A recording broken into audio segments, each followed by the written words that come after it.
महाराजांची नाही करून स्वतःचं अंग भिजवून घेतलं.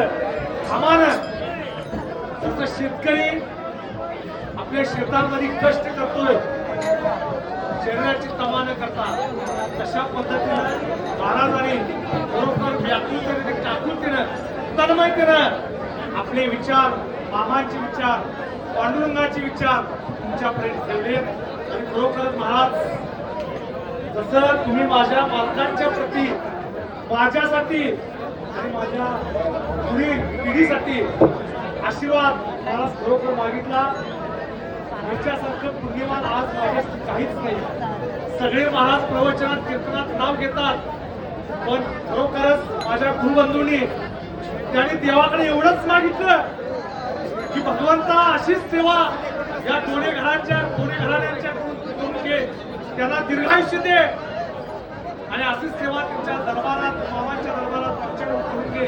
एवढंच फक्त मागणं या महाराजांच्याकडे पाहिजे होतं. महाराज मला काय पाहिजे आहे? सेवा फक्त या मालकाची पाहिजे आहे, एवढंच या घराची मागणी आहे. तुमच्याकडून माझा पांडुरंग